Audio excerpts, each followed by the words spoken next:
G'day mate. Now, I pulled this tool, put it together last night, so I haven't started yet, haven't tuned it, don't know what it'll do, but I'll see what it does. Hopefully I'll put it back together correctly. You want to install a port, pull do one of these, they're complicated, all different size screws, they're hard. We'll see if she goes. I'll check the oil.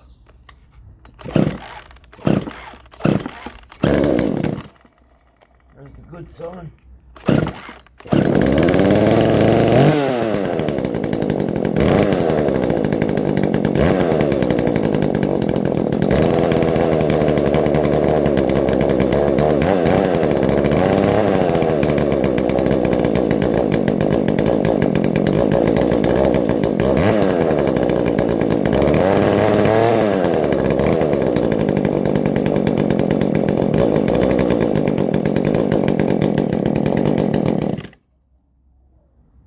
Way too much fuel.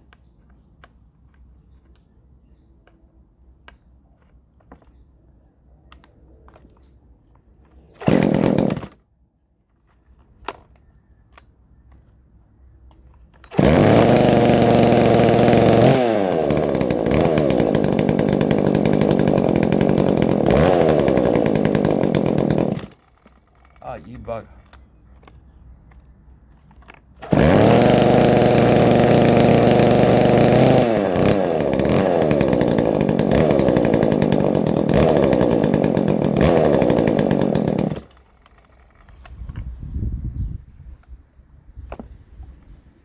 Get you now.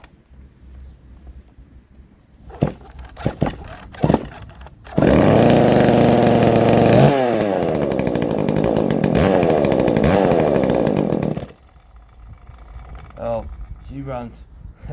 I'll do it off camera, I'll tune her off. Now, what it was, I find this to be interesting. The port numbers on this were surprisingly low. Now it is a stratosaur, but the original port numbers were 68 on the intake. Now this is a blind port. Because it's a clamshell design, you pull the flywheel off. It's a real. You have to work really hard, and you have to do all the bits and pieces to make it work. So I thought I'll do a mild port and see how we go, because it's got a long stroke, so they change really quick. And I was worried that I would have gone over say 80 degrees intake on the intake. Turns out the original was 67 on the intake, which is really low. I've dropped the floor on that now, it's 74. Blow down, I was 112 on the exhaust, but now it's 105, so we're at 25 degrees blow down. So it should be able to go. But with the Strato, the way the intake is in here, the carby I showed in the last video, the carby, the infeed to the Ventura is, I would say, 10 mil.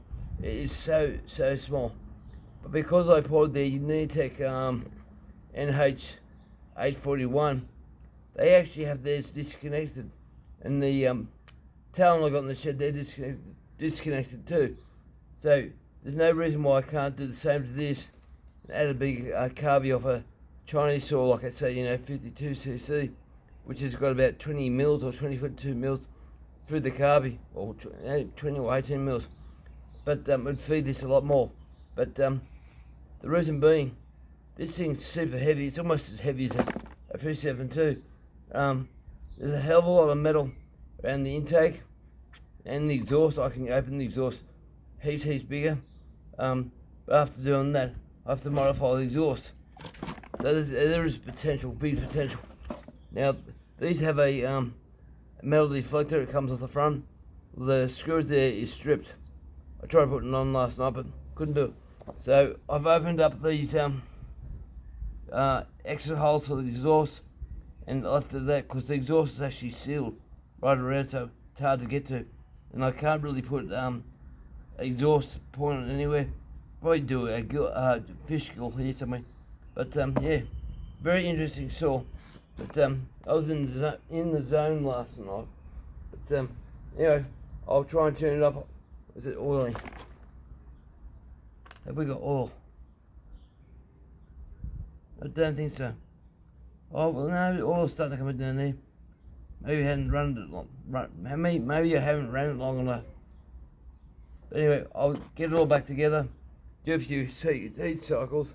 I'm running on 25:1 because this has got one ring, and when you pull rings off, well, I understand.